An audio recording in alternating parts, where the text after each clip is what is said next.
सारी बातें समझ में आती हैं। शर्मा जी तो बार बार ये कह रहे हैं कि भाई अब पेपर का मिलान कर लिया गया है, एवरीथिंग इज फाइन, कोई दिक्कत नहीं है, परीक्षाएं सही ढंग से चल रही हैं, पुलिस प्रशासन अपना काम कर रहा है। लेकिन जो लोग पकड़े गए थे, कुछ युवक पकड़े गए थे, कुछ युवतियां पकड़े गई थी, जिनकी संख्या 1910 के आसपास बताई जा रही थी दोनों की, उनके साथ अब क्या हो रहा है? क्या उनके ऊपर मुकदमा दर्ज किया गया है? अगर नहीं दर्ज किया गया तो क्या दर्ज किया जाएगा? किस तरीके की कार्रवाई उनके ऊपर यहां पर की जाएगी? क्योंकि इनके पास पूरा तामझाम मिला था। अब ऐसे में क्या एक्शन इनके ऊपर पुलिस लेगी अगर भ्रमित भी किया है तो?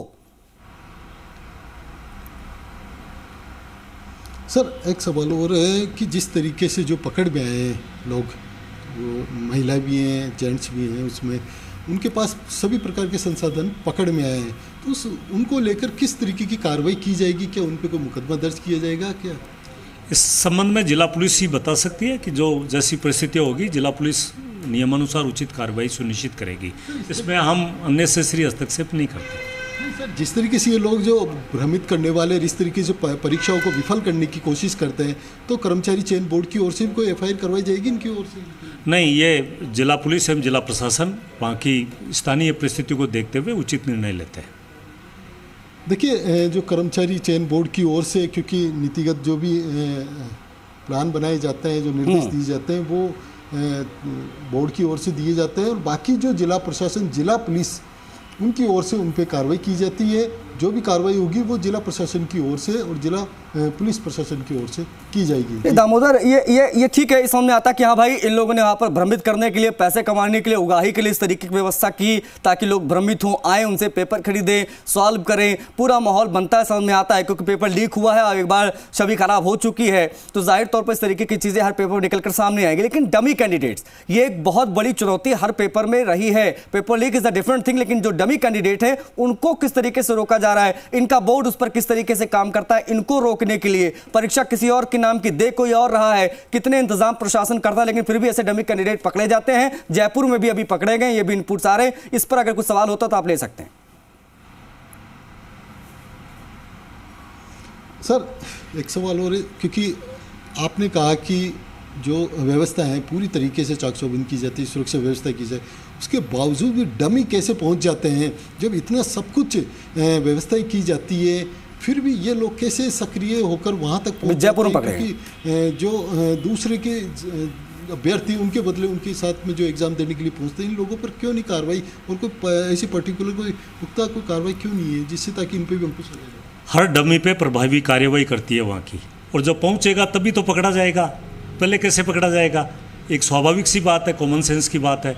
और पकड़ा जाता है, उसके खिलाफ मुकदमा दर्ज होता है, भविष्य के लिए दोनों डिबार होते हैं, और बहुत ही स्ट्रॉन्ग कार्रवाई की जाती है। तो जो कोई आदमी अगर किसी का डमी नहीं पहुंचेगा तो पकड़ा कैसे जाएगा? एक स्वाभाविक सी बात है ये तो। डमी जैसे सर बाहर जांच करके जांच की जाती है, जांच करने के बावजूद फिर अंदर तक पहुंच जाता है, फिर उसके बाद वो पकड़ में आता है। तो यानी एक क्रॉस आपकी जो जांच है उसको क्रॉस करके भी वो अंदर तक पहुंचता है। आपकी जानकारी के लिए होना चाहिए कि उसका एडमिट पत्र उसके बैठने के बाद चेक किए जाते हैं, तभी तो पकड़ा जाएगा ना। ये तो एक सीधी सी सरल सी बात है। देखिए, जिस तरीके से इन्होंने कहा है कि क्योंकि सुरक्षा व्यवस्था चाक चौबंद है, और सुरक्षा व्यवस्था चाक चौबंद होने के बावजूद ही ये इतनी कार्रवाई होती है, क्योंकि डमी जब तक पहुंचेगा नहीं तब तक तो कैसे पकड़ में आएगा? क्योंकि पहुंचने के बाद ही उस पर कार्रवाई की जाती है। ऐसा है नहीं कि वो पेपर देकर आराम से निकल सके। तो यानी कह सकते हैं कि जो सुरक्षा व्यवस्थाएं जिस तरीके से की जाती है, वो सुरक्षा व्यवस्था जिस तरीके से कार्रवाई कर रही है, वो उसके रिजल्ट सामने आ रहे हैं, जिस तरीके से जो पकड़ में आ रहे हैं। दामोदर, राजस्थान कर्मचारी चयन बोर्ड के तरफ से अगर शर्मा जी कुछ अपील करना चाहें तो कर सकते हैं, क्योंकि इस तरीके से ये अफवाहें बहुत तेजी से फैल रही हैं। अब ऐसे में कि पेपर लीक हुआ, इसको लेकर अफवाहें फैल रही है, साथ ही साथ में इस तरीके के अभ्यर्थी जो ऐसे लोगों के चक्कर में फंस जाते हैं, जो फर्जी पेपर दिखाकर कहते हैं कि ये वही पेपर जो आने वाला है, ऐसे अभ्यर्थियों से अगर कुछ अपील करना चाहे शर्मा जी तो कर सकते हैं।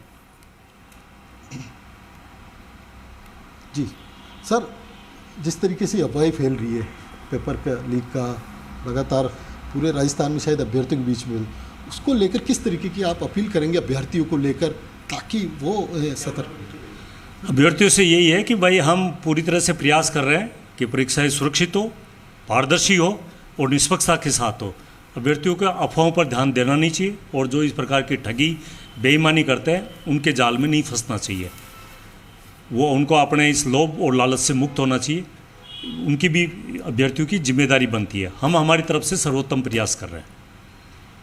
देखिए, जिस तरीके से उन्होंने अपील की है और बताया है कि कोई भी अभ्यर्थी किसी भी इस तरीके के जो चाहे डमी हो या कोई लोभ लालच देकर आपको गुमराह करने की कोशिश करता है, उस भ्रम जाल में ना फंसे, क्योंकि आपने तैयारी की है तो तैयारी करके आप खुद पहुँचे परीक्षा केंद्र पर और परीक्षाएं दें। और जिस तरीके से जो लोग पहुँचते हैं उन पर खास तौर से जो पुलिस प्रशासन है, जिला प्रशासन है या फिर चयन बोर्ड की ओर से जो कार्रवाई है वो की जाती है। जी दामोदर, एक चीज़ और देखने को मिलती है जब व्यवस्थाओं की बात होती है, क्योंकि बड़ी संख्या में लोग पहुंचते हैं और दूर दराज प्रदेशों से लोग पहुंचते हैं, उत्तर प्रदेश, हरियाणा और अलग अलग मध्य प्रदेश, अलग अलग राज्यों से जो है वो आते हैं। अब ऐसे में उनके लिए सारी व्यवस्थाएं हों, किस तरीके से हों, इसको लेकर किस तरीके से आश्वस्त किया जाता है। साथ ही साथ में हमने ये भी कुछ खबरें देखी अभी हाल फिलहाल में दामोदर की जो परीक्षा केंद्र होते हैं, जो परीक्षा हॉल होते हैं, वहां पर कैमरे इत्यादि नहीं लगे होते हैं। तो क्या इस बात को लेकर अश्योर करेंगे कि जो परीक्षा केंद्र है, जो परीक्षा के अंदर जो कमरे होते हैं, कि वहां पर सीसीटीवी कैमरे वगैरह लगाए गए हैं ताकि कोई हरकत वहां पर ना कर पाए परीक्षा के दौरान? जी सर, एक सवाल और है। जिस तरीके से, क्योंकि दूर दराज अन्य राज्यों से भी अभ्यर्थी एग्ज़ाम देने आते हैं और उनको एक विश्वास है राजस्थान में जिस तरीके से पेपर क्योंकि उनको भी अपॉर्चुनिटी दी जा रही है अन्य राज्यों की तुलना में, तो राजस्थान वो एग्ज़ाम देने आते हैं। परीक्षा केंद्रों में जिस तरीके से सुरक्षा की बात की जाती है, सीसीटीवी कैमरे कुछ परीक्षा केंद्रों में अंदर तक सीसीटीवी कैमरे कुछ में है नहीं सर। तो आखिर में सभी जगह यदि परीक्षा केंद्रों पर सीसीटीवी कैमरे की व्यवस्था क्यों नहीं की जाती ताकि और भी सुरक्षा हो? ये चयन बोर्ड का क्षेत्राधिकार नहीं है। किसी भी परीक्षा केंद्रों पे वहाँ की जो भी कोई व्यवस्था करनी है वो परीक्षा केंद्र या स्कूल प्राइवेट सरकारी होती है, उन पे निर्भर। ठीक है दामोदर, चयन बोर्ड के पास न ऐसे संसाधन होते हैं, नहीं क्षेत्राधिकार होता है। जाहिर तौर पर दामोदर, और ये तैयारियां